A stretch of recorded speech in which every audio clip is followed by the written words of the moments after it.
L'initiative Une route, une ceinture, en anglais Belt and Road Initiative, est un projet qui vise à construire conjointement avec tous les pays du monde une ceinture économique de la route de la soie et connecter le monde pour une meilleure coopération internationale. Depuis son lancement, cette initiative s'est révélée l'événement majeur de temps moderne au regard de ses dimensions économiques, commerciales, culturelles et sociales au bénéfice de notre temps et de celui des générations futures. L'évolution dynamique de l'initiative implique plus de 80 pays pour une population d'environ 5 milliards, soit près de 80% de la population mondiale. La ceinture et la route constituent un incomparable instrument d'intégration économique et culturelle. Elle permet de promouvoir la coopération régionale et internationale. Elle booste les échanges commerciaux et culturels. Elle favorise aussi les échanges entre le peuple des différentes nationalités, des différentes cultures et des différentes religions. Le forum qui s'est déroulé à Pékin a réuni plus de 37 chefs d'État des pays du monde, dont le président de la République, son Excellence M. Ismaël Omar Guelleh, qui était à la tête d'une importante délégation ministérielle, telle que le ministre des Affaires étrangères et de coopération internationale, M. Mahmoud Ali Youssouf, et le ministre de l'économie et de l'industrie, M. Ilyas Moussé Dawalé, mais aussi les présidents des autorités des ports et des zones franches, M. Aboubakar Omar Hadi. Avec sa position géographique, Djibouti va contribuer à la réalisation de ce projet et s'y trouve au premier rang de pays stratégiques incontournables en Afrique, grâce à ses ports polyvalents, mais aussi ses zones franches modernes. Dans son discours, le président chinois, M. Xi Jinping, a rappelé que le forum ait décrété la carte de la coopération sur la politique, le commerce, l'investissement, mais aussi la communication entre le peuple pour créer un avenir meilleur.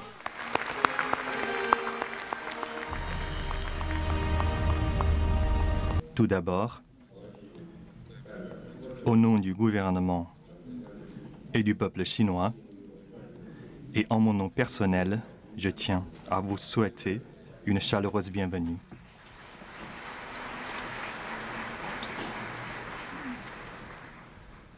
Il y a 2 ans, s'est tenu ici le premier forum. Occasion de planifier notre coopération axée sur la coordination des politiques, l'interconnexion des infrastructures, la facilitation du commerce, la coopération financière et le rapprochement des peuples.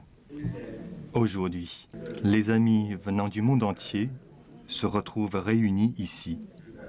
Je serai heureux de travailler ensemble avec vous pour atteindre une nouvelle hauteur et créer un avenir radieux de la coopération dans le cadre de cette initiative. Chers collègues et amis, l'initiative La Ceinture et la Route a pour objectif d'axer les efforts sur la connectivité, d'approfondir la coopération concrète, de répondre ensemble aux risques et défis qu'affronte l'humanité et de réaliser des bénéfices mutuels et un développement partagé. Grâce aux efforts conjoints de tous, un cadre d'interconnexion consistant en 6 corridors, 6 réseaux et de multiples pays et ports a été mis en place. De nombreux projets de coopération réalisés et les acquis du premier forum mis en œuvre dans d'heureuses conditions. Plus de 150 pays et organisations internationales ont signé avec la Chine des documents de coopération dans le cadre de cette initiative. Cette initiative est désormais mise en synergie avec des plans de développement et de coopération des Nations Unies, de l'ASEAN, de l'Union africaine, de l'Union européenne, de l'Union économique eurasiatique et d'autres organisations internationales et régionales, ainsi qu'avec des stratégies de développement des différents pays.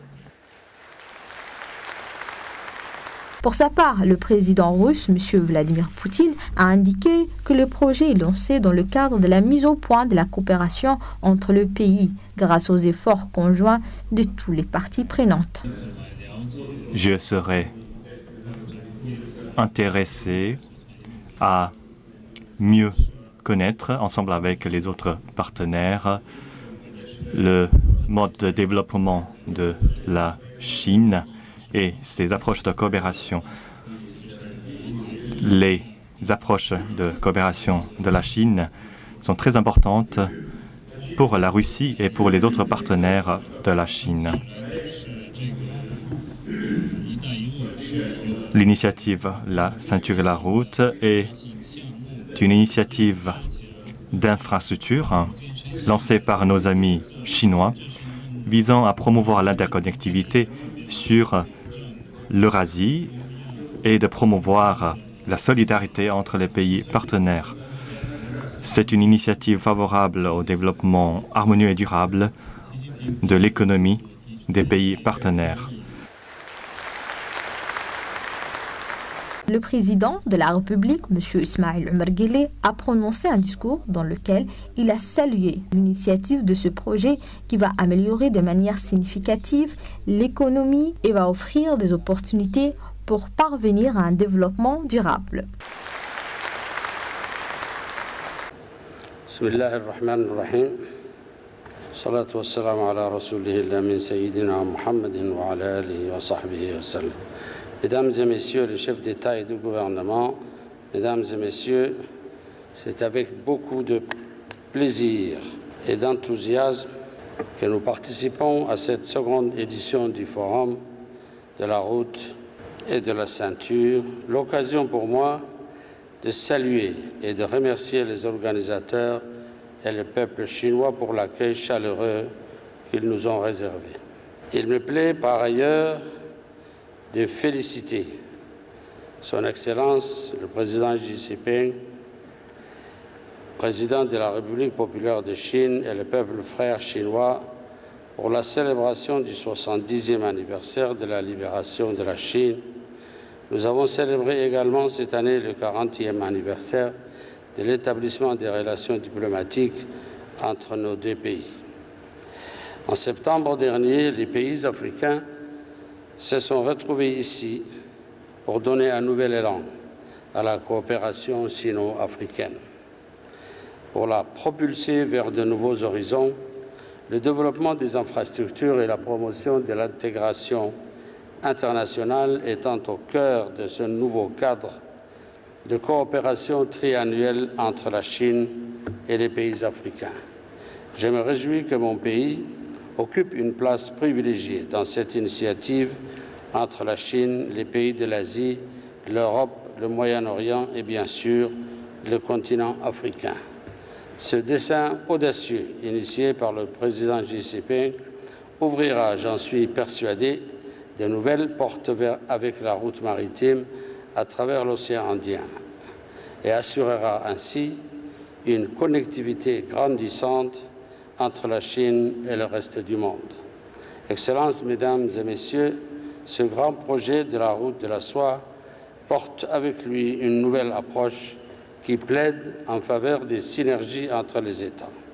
Des synergies où le multilatéralisme prime et où toute action en faveur du développement et du commerce doit impérativement être traduite en engagement commun des États. Avec ce grand projet, la République populaire de Chine nous invite à constituer une communauté de destin qui s'appuie sur un principe gagnant-gagnant de développement commun et une participation active de l'économie mondiale. Il va de soi que nous avons besoin de ce grand projet, surtout dans le contexte actuel où l'économie mondiale semble chercher un nouveau moteur de croissance, mais surtout aussi pour que le développement économique global profite à tous nos pays de façon plus équilibrée et plus équitable. Pour nos pays, plusieurs défis se profilent à l'horizon. Le défi d'une gouvernance économique, le défi d'un développement inclusif, mais aussi le défi de l'innovation technologique. Tous ces défis et bien d'autres, nous pouvons les surmonter dans le cadre de la route de la soie, à condition, bien sûr, que cette initiative d'envergure nous sert de catalyseur pour faire converger nos efforts et nos stratégies. Excellences, Mesdames et Messieurs, Djibouti est une terre de rencontres et d'échanges qui, selon les écrits anciens, faisait partie du pays du Punt, un haut lieu d'échange pour le commerce international. Son aspiration a été membre de cette initiative et de servir de pont d'ancrage vers l'Afrique enclavée et d'autant plus légitimée par sa position géographique naturellement à la croisée des chemins et des continents. Djibouti est aussi un havre de paix par lequel réside ou transite un nombre important de populations déplacées et migrantes. Elle œuvre depuis son accession à l'indépendance, à la pacification des zones de conflit, à l'intégration régionale et au raffermissement des liens qui unissent avec les pays de la région, mais aussi au reste du monde. Par-delà nos différences et nos spécificités, nous sommes animés des mêmes espérances. Nous avons un seul défi collectif, celui d'atteindre un développement durable qui profite à nos populations. C'est pourquoi nous devons apprendre de nos expériences. Cela nous aidera à atteindre notre objectif de développement. Pour ma part, je reste convaincu que cette initiative sera un pilier majeur dans l'atteinte des objectifs de développement durable de l'agenda 2030. Et je reste convaincu que cette initiative ouvrira la voie à une productivité et à une croissance qui engendreront à leur tour une prospérité généralisée dans tous les pays concernés. Certaines contraintes économiques que certains de nos pays subissent actuellement peuvent être surmontées grâce à une connectivité multidimensionnelle qui pourrait engendrer la route de soie. De la même façon, et toujours grâce à la route de soie, des formes de coopération triangulaire ou encore d'autres formes de partenariat entre nos deux pays peuvent accélérer et soutenir le transfert de technologies et de connaissances. Faisons donc le pari autour de ce grand projet de la route de soie se forme une communauté de destin plus solidaire et plus prospère. Je vous remercie.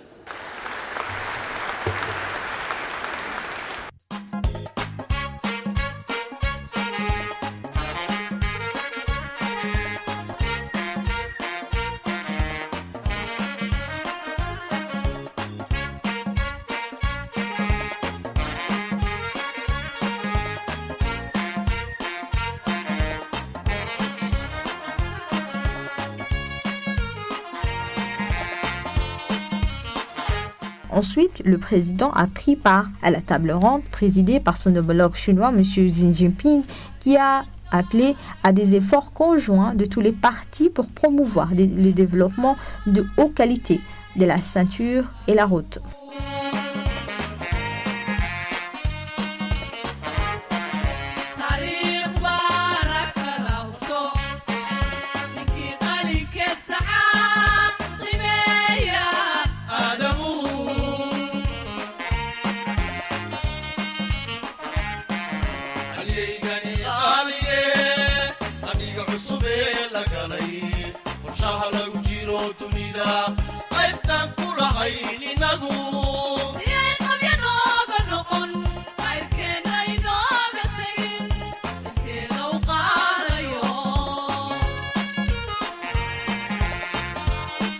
Ensuite, Le président de la République, M. Ismail Omar Guelleh, a été reçu par le président chinois, M. Xi Jinping. Après le poignet de main, les deux chefs d'État, une réunion élargie s'est tenue où plusieurs points ont été abordés. La Chine est disposée à œuvrer avec Djibouti pour promouvoir sans cesse le partenariat stratégique bilatéral, a déclaré M. Xi Jinping, mettant l'accent sur la construction conjointe de la ceinture et la route. Pour sa part, M. Guelleh a expliqué que l'initiative, la ceinture et la route était unique, promouvrait la coopération internationale en matière de développement et contribuerait à la construction d'un monde interconnecté et meilleur. À l'issue de l'entretien, les deux dirigeants ont assisté à une cérémonie de signature de documents de coopération bilatérale concernant notamment la construction conjointe de la ceinture et la route.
Le président et sa délégation étaient conviés à un déjeuner offert par le secrétaire général du Comité national de la discipline, M. Zhao Leji. Plusieurs responsables chinois ont pris part également à ce déjeuner, dont le vice-ministre, M. Zhu Yeshou, et le président de la Comité national de réforme, M. Wang Binan, et le vice-ministre du Commerce, M. Cheng Xiaodong. Côté djiboutien, le ministre des Affaires étrangères, le ministre de l'économie, le président des autorités de port, mais aussi l'ambassadeur de Djibouti en Chine, M. Abdallah Abdullahi Miguel, ont assisté au déjeuner offert par le responsable chinois.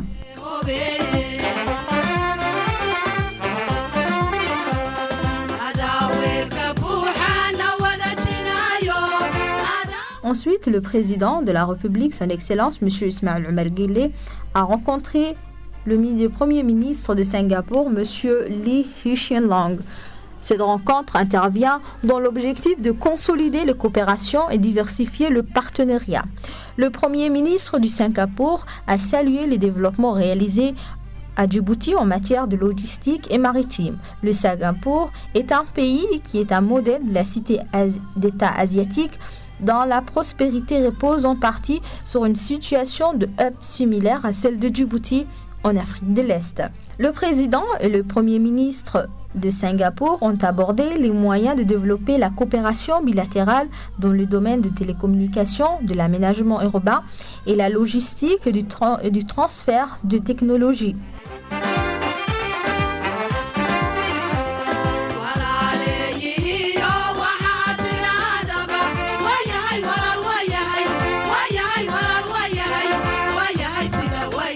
Organisé sous le thème « Vivre vert, vivre mieux », l'Expo 2019 Beijing, qui avait eu lieu dans le district de Yanqing, avait pour objectif de mettre en avant le souhait commun de l'individu et de vivre dans le respect de l'environnement en favorisant la coexistence vertueuse de l'humain et de la nature.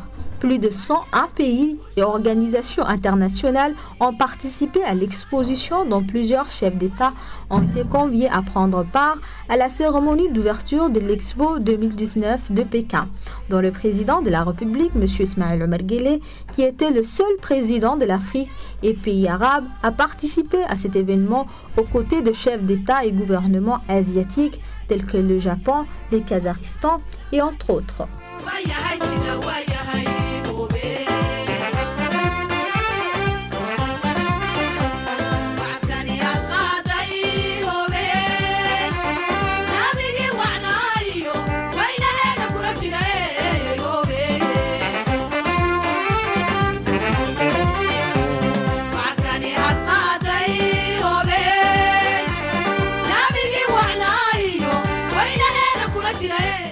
Le président a tout d'abord visité le stand de Djibouti où la culture djiboutienne et les sites touristiques du pays ont été exposés avant de signer le registre.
Le président a pris part aux côtés de d'autres chefs d'État invités à la cérémonie pour la plantation des arbres, signe de coexistence vertueuse de l'humain et de la nature.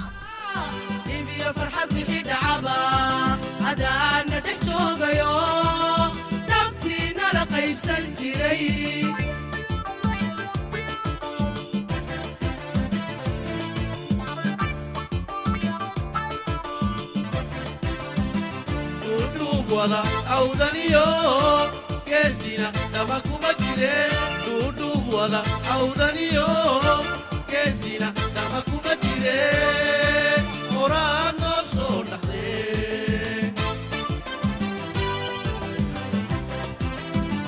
duudhuub wada awdaniyo geesina daba kuma jire duudhuub wada awdaniyo geesina daba kuma jire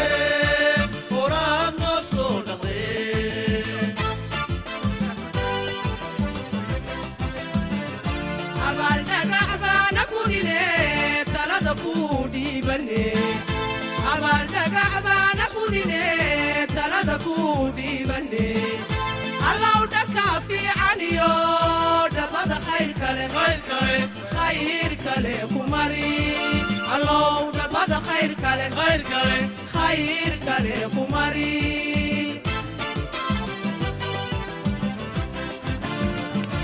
أبال دعابا نكودي تلا دكودي بني أبال دعابا نكودي تلا دكودي بني الله دكافي عنيو دبد خير كله كماري الله دبد خير كله كماري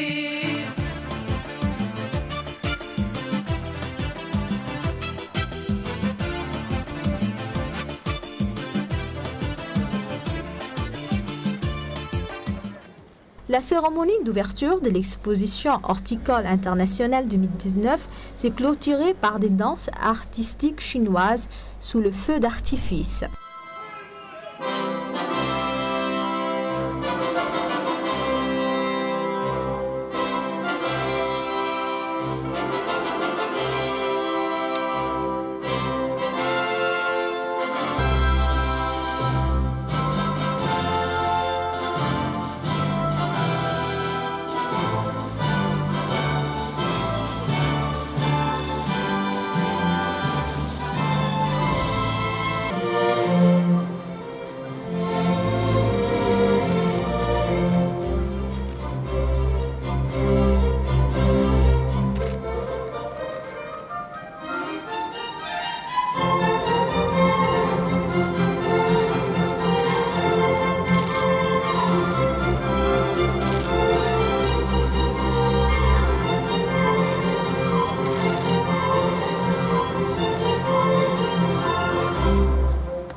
我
Le bilan du séjour du président était fructueux, positif et aussi c'était une opportunité pour démontrer que les relations sino-djiboutiennes sont solides plus que jamais et que Djibouti constitue pour la Chine un allié stratégique indispensable, incontournable en Afrique.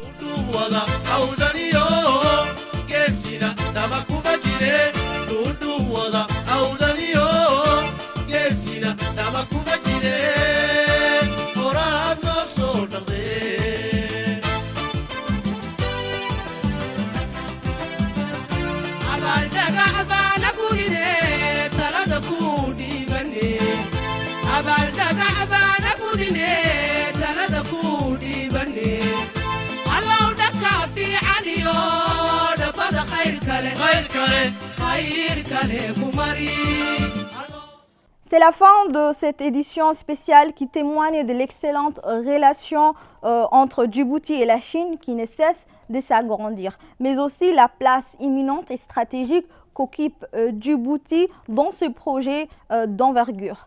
Merci à vous et bonne soirée.